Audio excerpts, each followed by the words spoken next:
Hi, it's Megan and welcome back to Megan's Read Library. Today I will be doing my February wrap up and I am super excited because I read 13 books this month, which never happens for me, so I'm super surprised, but I'm really pleased and I had a really good reading month. Nothing that I read was really bad, so without further ado, let's get into what I read and what I rated them.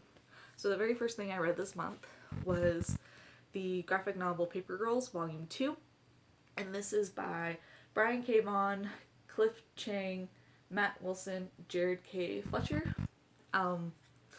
This popped up in my recommended reads because I love the Saga series, and Brian K. Vaughan is a part of that series also.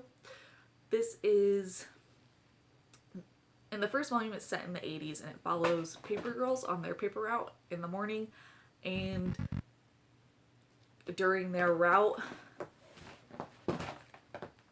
sorry, my cat. During their route, a event happens and shit goes down from there, basically. It was really confusing and really sci-fi kind of heavy in my opinion, but there was something about it that was like really intriguing to me. So I continued on with the second volume, and the second volume definitely made up for some of the confusion that I felt towards the end of volume 1. So I'm excited to get to the third volume, and I would recommend this if you like reading female perspectives and futuristic kind of sci-fi stuff. It's pretty good. I gave it 4 out of 5 stars. Nix. Stop. But for the next thing that I read was audiobooks. I read 6 audiobooks this month, and all of them were rereads of books that I already own, but I like to listen to audiobooks as rereads for the most part because it makes it easier for me to like go about my day, and if when I'm doing something I miss something, I don't miss something like integral to the storyline. I'll like remember what it is. So the 6 books that I read was all in the same series, the Sinster series by Stephanie Lawrence, and this is probably my favorite historical author.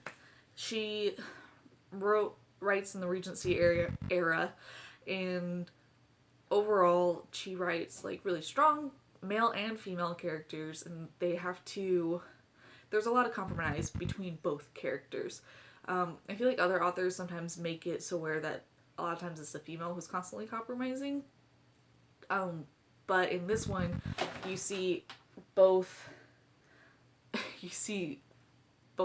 characters compromise on something. I think it was really well done, and the series overall is about a 4-star series for me. It's great, and I love rereading them. The next series that I read, I picked up because Lauren at the Laval Nush kept raving about them, and I finally was like, okay, I have to pick this up since me and her have very similar tastes, and that is the Hidden Legacy series by Alona Andrews. This series is so good. I talked about it in my top 5 Wednesday urban fantasies video, which I will link down below if you want to check out. And the world is amazing. The main characters are amazing. And if you're into like sexy, smutty, like kind of romance novels, that's in here too. So if you don't like that, then I wouldn't recommend picking this up. But this is a hot series, from the relationships to just the world and how interesting it is and how intense it is. It's great. I don't know why. No, I do know why. I read like 1 or 2 bad reviews, and my dumbass was like, oh, I probably won't pick it up then. I should have known. It's Alona Andrews, and I'm trash for them. They could write the newspaper, and I'd be like, it's the best article. This is the greatest. Not, because I'm trash. But it is what it is.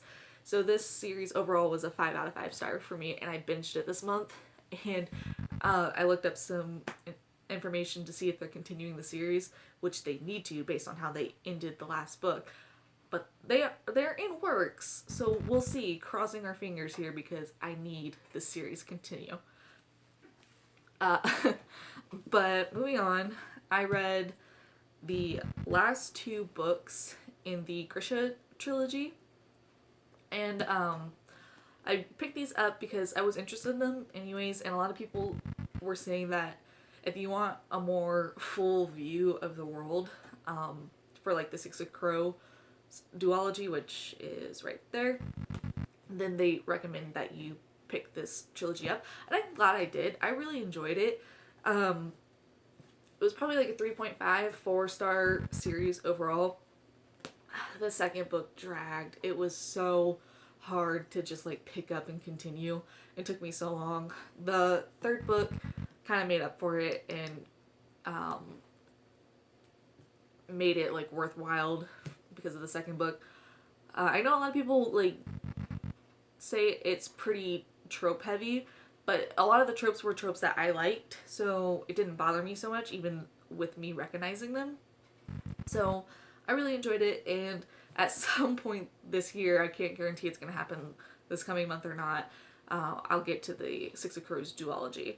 I'm not in a super big rush because I have a ton of other books that I want to read. But overall, it was really good, and I'm a new fan of Leigh Bardugo and her writing.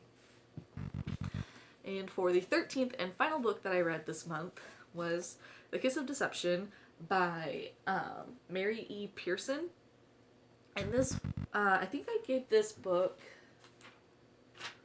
4 stars. And I was really pleasantly surprised by how this was done. I remember somebody saying that you don't really know who's the assassin and who's the prince, because it talks about in this book the main female character, Leah. I think I said Leah the entire time I was reading this. She runs away because on her wedding day because she doesn't want to marry the prince because she thinks he's basically a cowardly human being.